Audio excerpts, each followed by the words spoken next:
Hello and welcome to the Beach House 34 podcast. I'm your host, Christine Worth. This is the final episode for the Halloween series. And soon you'll be back to hearing all about serial killers, murders, and all kinds of true crime. The good news is that this episode, it's kind of a twofer. Not only does it involve crime, it also involves hauntings and potential demonic activity. It's also quite lengthy, so I've broken it up into two parts. Don't worry though, if you want to play them back to back, you can. I'm not going to make you wait for them like a week or anything. This episode in particular is about the Amityville Horror. And first, actually in the 70s, came the book, which became an almost instant bestseller. And next came the movie, which is what most people are really familiar with. The movie debuted in 1979, and it literally shattered box office records, not to mention scaring the crap out of millions of people. To date, it remains one of the scariest movies ever made, and not because it was just a scary horror movie, but that it was based on incidents that really occurred to a family over a 28-day period. Now, along with the movie's popularity, also came the skeptics, of course, who think that the whole thing was made up just to make some extra cash. Part of the reason some people believe that the story is made up is because the book and the movie, well, they both took quite a bit of creative license. In other words, what happened to the family was quite real, but how it was portrayed in the book and the movie was, shall we say, made more for entertainment purposes rather than actually telling the truth. The truth was scary enough. There was really no reason to elaborate on it whatsoever.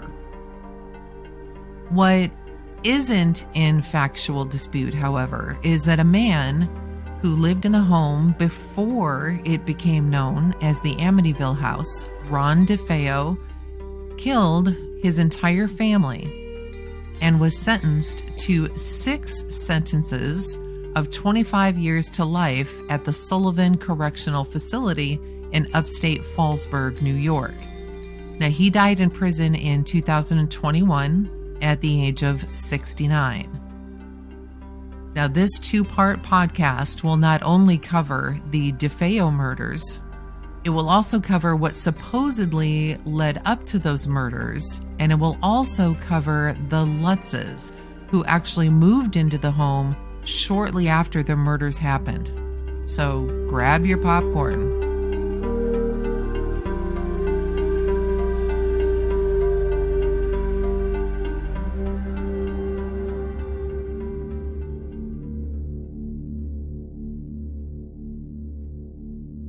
On Wednesday, November 13th, 1974, at around 3:15 a.m., Ron DeFeo Jr., 23, the oldest son of George and Louise DeFeo, and the oldest brother of 4 siblings, took a .35 caliber lever-action Marlin rifle and murdered his entire family while they were sleeping.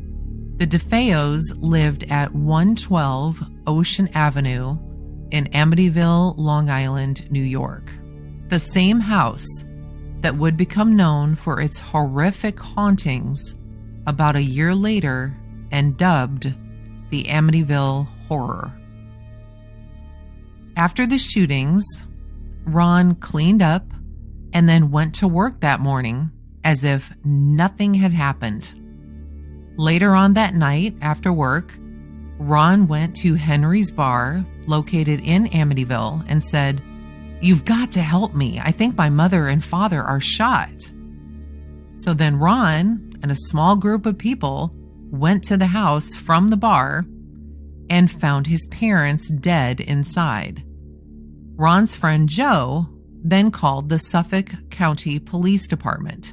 When they arrived, they searched the rest of the home and found the rest of the family all dead in their beds.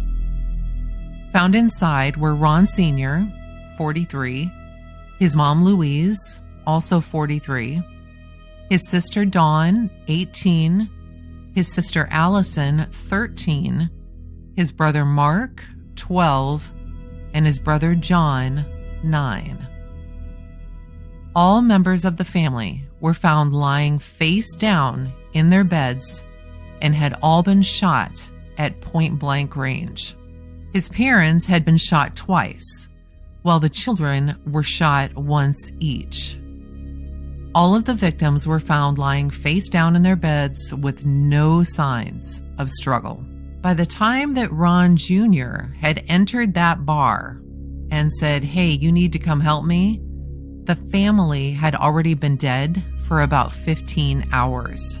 Ron was then taken into the local police station, believe it or not, for his own protection, because he had told the police at the scene that the murders had been carried out by a mob hitman named Louis Fellini.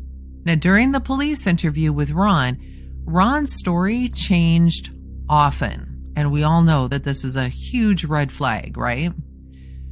The next day, Ron finally broke down and admitted that he had been the one that had killed his family. Ron told the detectives, quote, "Once I started, I just couldn't stop. It went so fast." He then admitted that, yes, he had taken a bath, he had changed his clothes, he had tossed out the clothes that he had on that were all bloodstained, and he had tossed out the Marlin rifle and cartridges before he headed into work. He then told the police where they could find these items. Now, during the interrogation, Ron said that he had drugged his family so that they would not wake up as he shot them, but the medical examiner didn't find any evidence of this. The gun that was used in the murders also didn't even have a sound suppressor. And all of this is important because nobody heard the shots. The detectives were trying to get to the motive of the crime. Why would Ron do this? What was the purpose? Ron said that he and his dad fought a lot and were constantly at each other.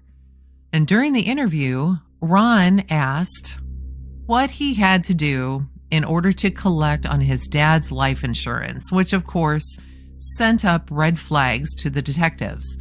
Was this all about money? The question later gave the prosecution, of course, a reason for the murders: greed. On October 14th, 1975, Ron's trial began. Now, Ron wanted to plead insanity.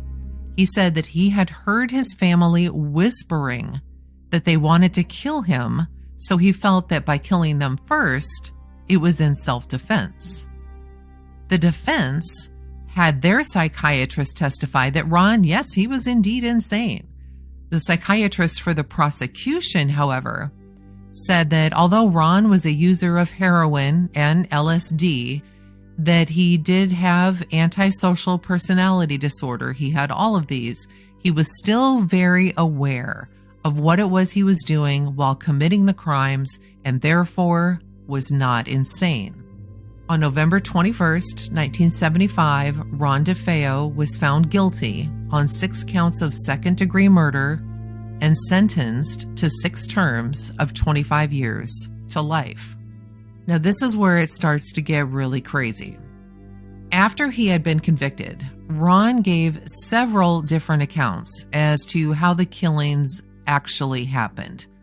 As a matter of fact, in 1986, he did an interview with Newsday and said that it was his sister Dawn who had killed their dad, and his mom, who was so upset at this, then turned around and shot Dawn, and then she shot her 3 kids. He then said that his mom finished by shooting herself. When Ron showed up to the house, he was so angry at what he had found that he then fired a second bullet into his mom. He further said that the whole reason that he went to prison rather than tell the truth about what happened was because he was afraid for his own life if he said that it was his mom who had done the shootings.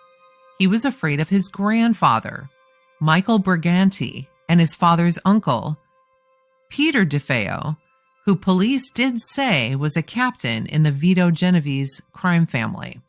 Ron said that his grandfather Michael treated his mom, his daughter, like a goddess, and if Ron said that she had killed anyone, his own life would have been in danger. But the reason he's talking now is that Ron believes that both Michael and Pete are dead, so, quote, I ain't got nothing to worry about no more. It was later discovered that at the time he did this interview, Peter DeFeo was still very much alive. Louise's dad, so Ron's grandfather Michael, not only did he pay the mortgage on the house in Amityville, he employed both Ron Sr. and Ron Jr. at his Buick dealership in Brooklyn. Michael gave Louise whatever she wanted. If she wanted a bottle of perfume, he sent her a case. If she needed a washer and dryer, he sent her 2 sets. Ron once said, "How can my father be a man when her father's always there?" So why was Ron at the house in the first place? Well, he said that he had been called by his mom to come and break up a fight between his dad and Dawn. Ron said that at the time, he was married to a woman named Geraldine Gates and that they had a child together and lived in New Jersey. After his mom called him, he and his brother-in-law, Richard Raimondo, went to the house. He said that Richard was with him at the time of the murders and he could verify this. Now, there had been rumors and mentions of the occult where the murders were concerned, but Ron defiantly said that it had nothing at all to do with that the murders were a, quote, bloody climax to a long series of arguments between his father and his sister Dawn that were typical of the family.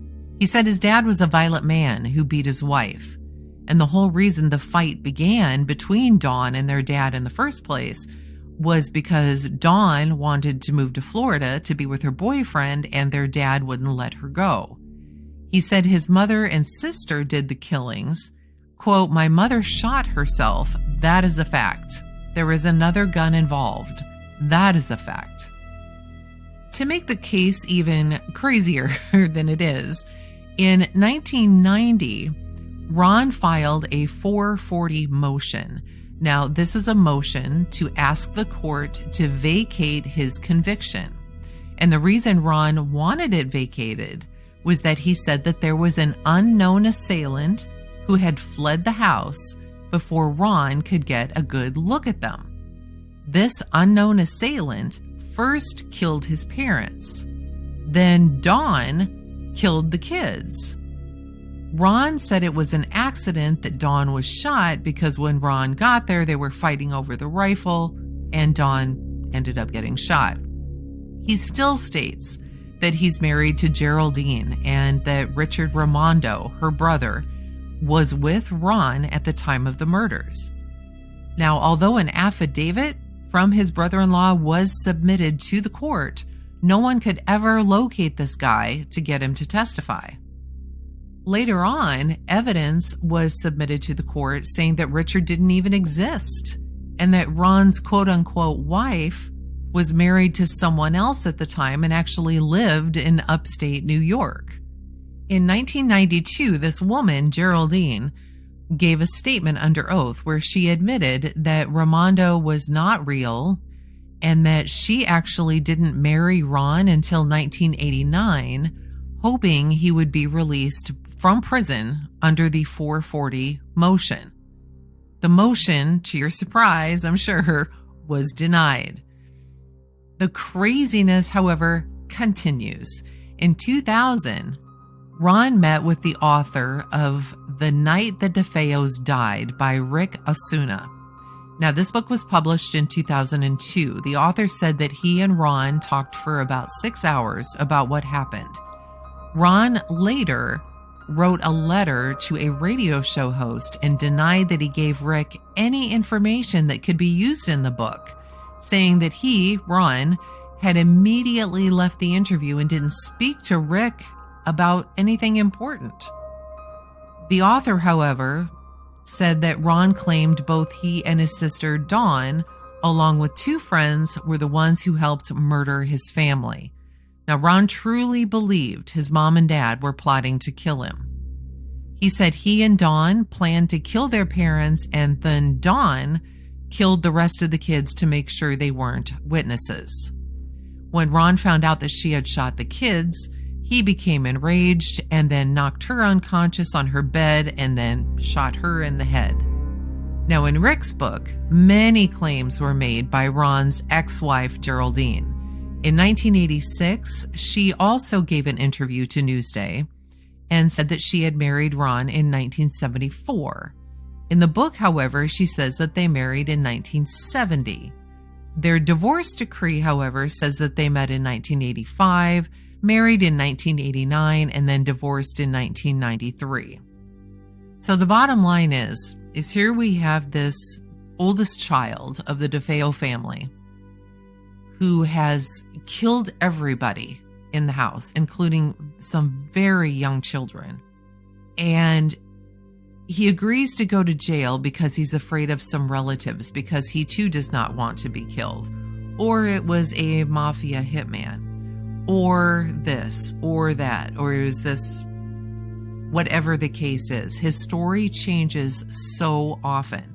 But as we'll see, there might be some rhyme and reason to this. Now, Rick Osuna's book, it was later turned into a docudrama, and the docudrama is called Shattered Hopes, The True Story of the Amityville Murders, which was released in December of 2011. You can actually view the entire documentary on YouTube. What's kind of crazy about this is that later, of course, all this stuff is going on with Ron Jr. It was later discovered that Ron Sr. had actually been very concerned for his family. About 6 months before the murders took place, Ron Sr. traveled to Montreal, Canada, to St. Joseph's Shrine and brought back not only statues that represented the Holy Family, but also a priest. The priest came to do masses within the house. Now, no one really knows why Ron Sr. did this or what had finally been the tipping point to travel out of the country to get a priest. But as the priest was saying mass within the house, candles blew out, doors opened and closed, and there were constant footsteps. During this process, Ron Jr. left the house. Now, the statues that Ron Sr. had brought back, he had these placed in front of the house, and he had built like pedestals for them because he said he, quote, had a devil on his back.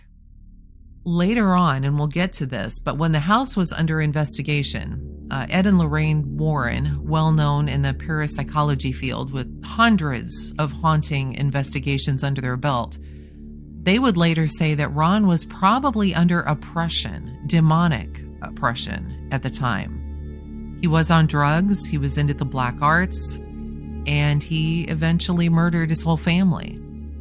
The, quote, devil that Ron Sr. was referring to was likely his own son. Now, neighbors thought that these statues were a little strange because they have never known the DeFeos to be overtly religious. And strangely, when the neighbors were questioned about what they heard the night of the murders, no one heard a thing. Now remember, there were 6 people shot in that house, but mom and dad each received 2 shots. So that's a total of 8 shots from a pump action rifle. Ron's attorney, Ron Jr.'s attorney, William Weber, conducted an experiment using the same gun to see how far the sound of the rifle would travel. And when they did this experiment, the sound could be heard 4 to 5 blocks away from the house. But on the night of the murders, no one heard a thing.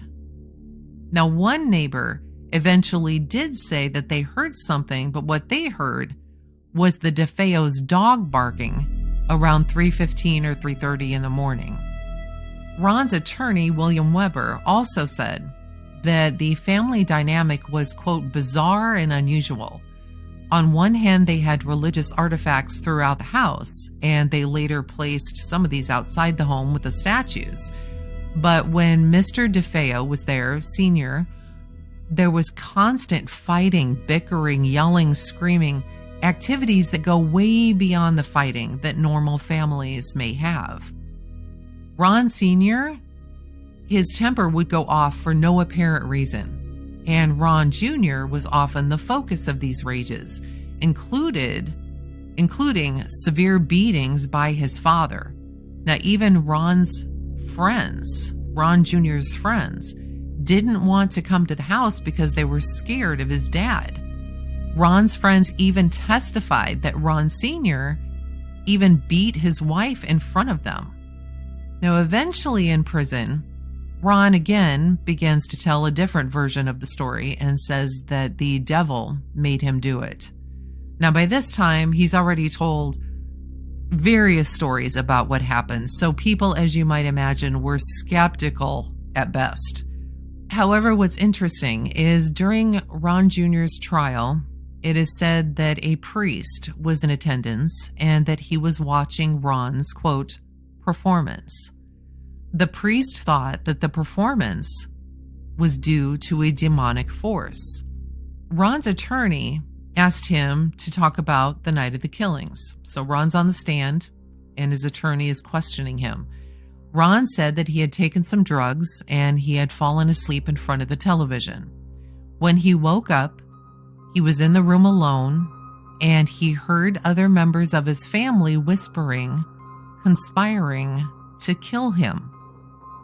He then said a hooded, black-handed demon handed him the rifle, and Ron then went ahead and shot everyone.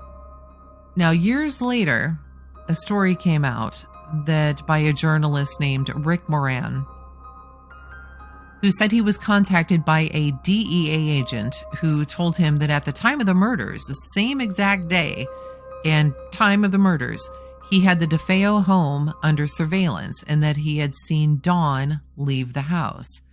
Now, my question is, why didn't he contact someone? Surely if he was there, he would have heard the rifle shots or at least seen the flash that resulted from the shots, right? Unless, of course, like everyone else, even though he was right there in front of the home, he was surveilling the home, he never heard or saw a thing. In his eyes, all he saw was someone leaving the house. But just like everyone else, he never heard any shots. The journalist went on to speculate that Dawn and Ron had conspired to kill their parents together. And then when Dawn realized that Ron wasn't in any shape because he'd been doing drugs to carry out the killings, Dawn did it all by herself. Then she had killed everyone, and Ron, in his despair over what she did, then turned around and killed Dawn. The fact remains, though, is that no one ever heard the shots, and no one in the house, even all these family members are sleeping on different floors.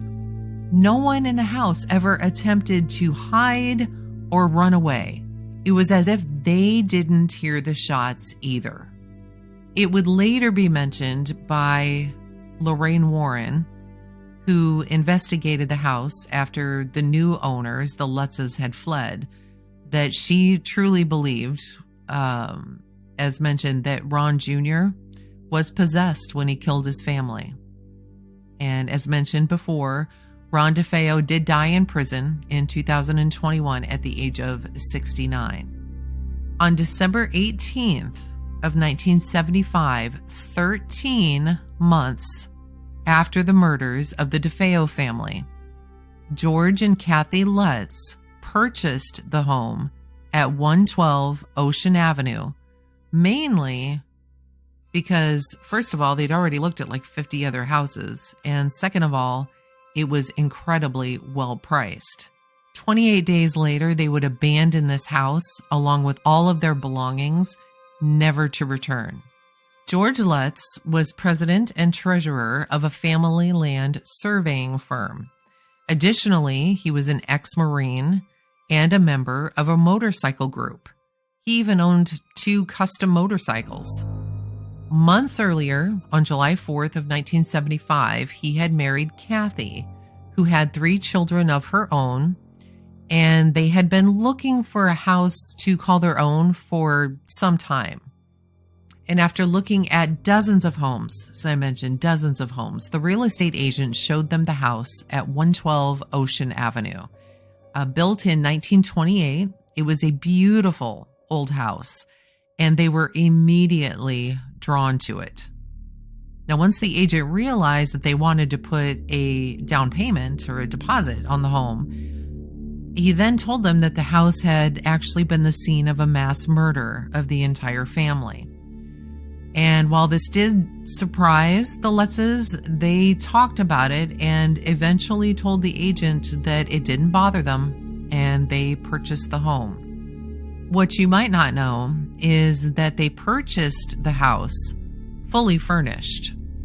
All of the furniture that used to be the DeFeos was still in the home, including the bed frames where the family was shot to death. Not the mattresses, of course, but the bed frames. Now, when a friend of theirs heard the story of the house, he insisted that George have it blessed by a Catholic priest. And George, who was not Catholic, but a former Methodist, actually brought in the only priest that he knew, one from the Rockville Center Diocese. Now, Father Ralph, they call him Father Ray, he came in and he did the blessing on the home. Before he left, however, he told George and Kathy that the bedroom on the second floor should not be used as a bedroom. Quote, "Don't let anyone sleep in there. Keep the door closed. Spend as little time as possible in there." The priest left them with a bottle of holy water to keep on hand. Now, this room that the priest was referring to happened to be the room where young Mark DeFeo and John DeFeo were murdered. Now, this priest, he actually remained pretty quiet about his experiences in that room, except for one time. He only talked about it one time in a 1979 episode of a show called In Search Of. He says, and I quote, "I was blessing the sewing room. It was cold, really cold in there. He thought it was strange because, yes, it was cold outside, but inside the house, it didn't account for that kind of coldness. While he was in that room, he heard a guttural voice that he thought sounded demonic, and it said, 'Get out.'" After the events occurred in the house, George believed fully that just by having the house blessed actually made what happened much, much worse, and we'll get to that. But they did listen to the priest, and what they did is they turned the second floor bedroom into a sewing room. What they also didn't know was that after blessing the house, and this was also mentioned in the In Search Of episode, was that Father Ray had developed blisters on his hands, and his doctor had no idea where they had come from. He chalked it up to anxiety. But, the Father Ray is like, "Hey, I've had anxiety, this doesn't happen." No idea where these blisters came from, but he had an idea. He never did tell George and Kathy about this, though. It didn't take long, however, for George and Kathy to feel strange things within the house. George called them, quote, "unseen forces," and they ignored it until it started to become kind of a pattern. Strange compulsions started with George. Shortly after they even walked in the house, He felt the need to build fires in the fireplace constantly, using all of the moving boxes as a source. Whatever he tried, he could not get warm unless he was right next to the fireplace.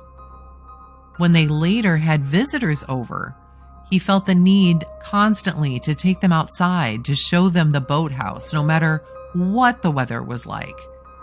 The dog wouldn't even enter certain rooms. Just days after moving in, all of a sudden George started to wake up nearly every night at 3:15 a.m. And this is the same hour that the murders of the DeFeos occurred.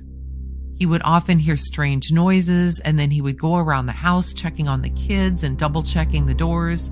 He'd then look out at the boathouse, and the boathouse door would be open. He'd walk outside to close it and come back inside. And this happened on multiple occasions. Kathy began to have nightmares about the murders. These nightmares that she had were so detailed, in fact, that she could tell who was murdered in what order, and even where the bullets entered and exited the bodies. Now, George and Kathy, they never really wanted to leave this house, for any reason, even though all of this stuff was going on. Even if they had to go to the grocery store, they really found it difficult to leave. They found they were having arguments at the drop of a hat. They had never before raised a hand to the children, but a few days before Christmas, for 4 hours, they were after the kids for some reason, some small reason, yelling and swearing at the kids. George even remembers yelling orders out like he was a, quote, drill instructor. They even hit the boys with a wooden spoon on their backside so hard it left welts. Even visitors who came to the house had a hard time keeping their cool. One night, the in-laws were visiting, and they sat there glaring at each other, something they had never done before. Kathy's aunt, who is an ex-nun, by the way, visited, and when she was taken around the house, she absolutely refused to even enter certain rooms. George and Kathy would hear strange noises throughout the house, but remember, this was a new house for them. And they just thought it was normal. It was old. It was an old house and, of course, different from where they had come from. So they just thought that it was something they'd just have to get used to. They'd find doors and windows that they knew they had closed. They would find them open again. If they opened doors or windows, they'd be shut the next time they went back to check on them. George said that when you see things like this, you really begin to question what you're seeing, and you begin to doubt yourself. The ceramic on their toilets began to turn black. No matter what they did to scrub it off, it would not come clean. Spots appeared on the carpet out of nowhere. George and Kathy would be lying in bed and they would hear the front door slam shut. So George, what he would do is he would go running down the stairs to see what happened, but all he saw was the dog sleeping by the door completely undisturbed. They knew that the door didn't actually open and slam shut, but they definitely heard the sound of the door. At times when the house was even, say, set at 65 degrees, all of a sudden it would soar up to 80. The sewing room was the absolute worst in the house. They would smell what they could only describe as the smell of dead bodies that would come and go. Flies would cover the windows in the room, even in the dead of winter. Over the course of just a few days, George's personality began to change. He'd snap at the kids. His hygiene suffered, and he was always cold. Nothing he did seemed to warm him up. Now, one night, Kathy was sitting in the living room in front of the fire, and as she's sitting there, she felt a hand hold hers. According to Kathy, she said, quote, "It felt as a woman would take your hand to comfort you." Kathy knew immediately that it was Louise DeFeo, and she didn't know how she knew this. She then all of a sudden blurted out, "She's not with her kids." She had no idea why she said what she said, but they did learn the next day that Mrs. DeFeo's family had decided to move her body from the DeFeo plot to another gravesite. Now, Christmas night, George again was awakened at 3:15 in the morning, and again the boathouse door was open. So he again went out to check on it, and on his way back to the house, he looked up and he saw something moving in Missy's bedroom window, the youngest daughter. He runs inside to Missy's room, but nothing is there. Missy was sound asleep. The next morning, Kathy heard Missy talking to someone, so she stopped outside Missy's door and kind of opened it a little bit. Missy was talking, and the rocking chair that she had in her room was rocking back and forth with no one in it. Kathy could also hear another voice, but she couldn't see where that other voice was coming from. Then Missy told George and Kathy about Jody. Missy asked her mom, "Mommy, do angels talk?"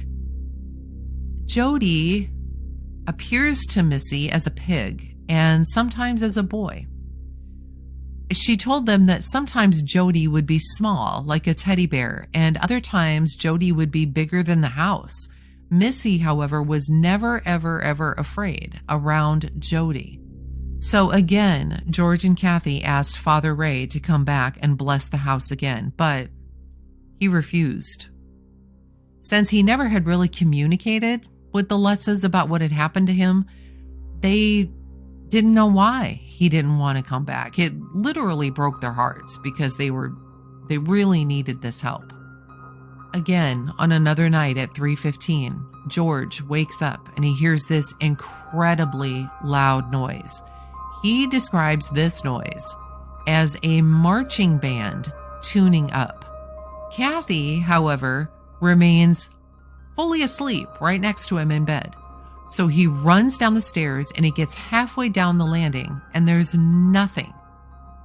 The dog was there, but he was still fast asleep.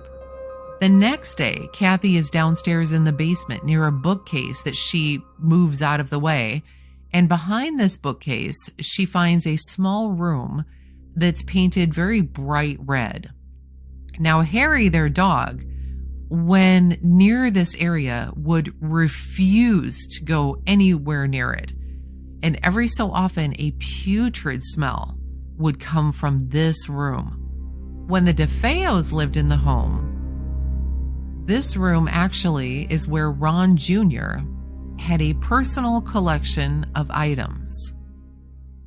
In this collection, in this little space, it's not a large room as they show in the movies. It's actually like a 6x4 room. But in this space was a book on witchcraft, a white feather, a black bottle with a cork, a rifle, a skull, a mirror, and a black candle. Now, after the Lutzes discovered this room, a strange green substance starts to appear in the hallway upstairs. Now, George describes it as a gelatin substance. The carpet was red and the stuff was green. It wasn't there at night, but it was there in the morning. It was sticky and it was wet. And if you wiped it up, it would go away. But the next day, it would be back. Now, in another interview, George also references this green substance, but says that it was on the walls. And at first they blamed the kids, but the next time it happened, the kids were in school.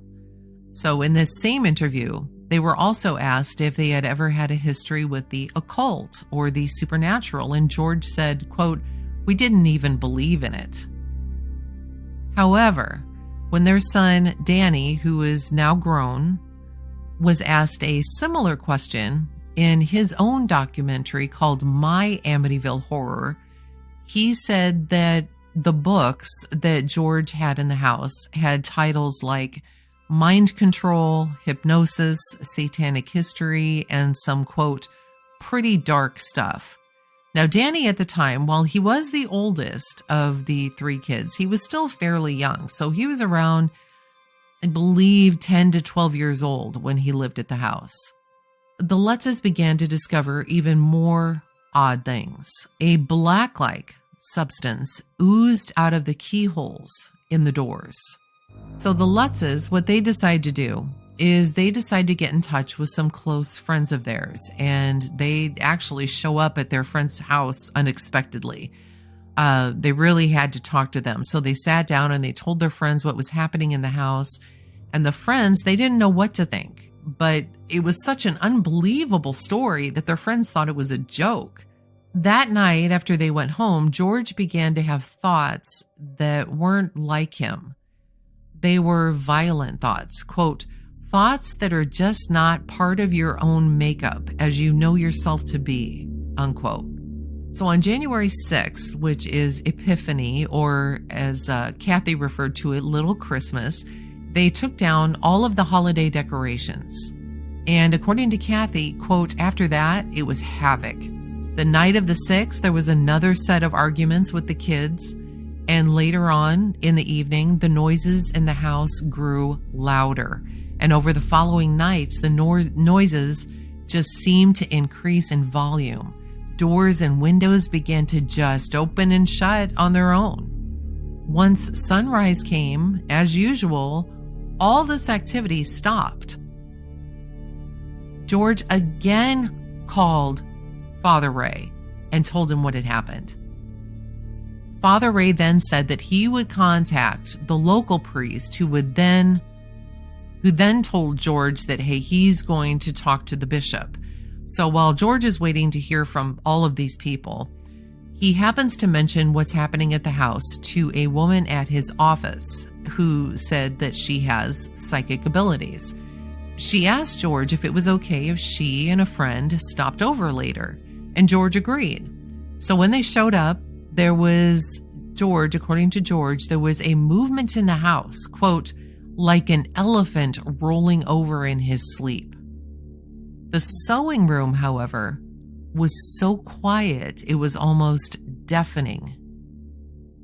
Now, one of the people who had stopped over that night, after walking around the house, said that it was haunted by the earthbound spirits of those who had died in their sleep, and they just didn't know that they were dead. And George felt as if this was the first intelligent explanation of what was going on that anyone had given him so far. The man further said that in order to get rid of these spirits, he had to go into each room, open a window, and then say a prayer in each corner of that room and tell the spirits to leave. So as soon as this pair left, George and Kathy went about the task of opening the windows and saying prayers in each corner of the room. They did this from the top of the house to the basement. Now, during this blessing, they heard voices, a chorus of voices, saying, "Will you stop?" After shutting all the windows in the house, they sat down on their couch in the living room when Kathy suddenly became terrified. She said, "I just saw some eyes in the window. They were red, beady eyes. The window she was looking out of was more than 6 feet above ground level."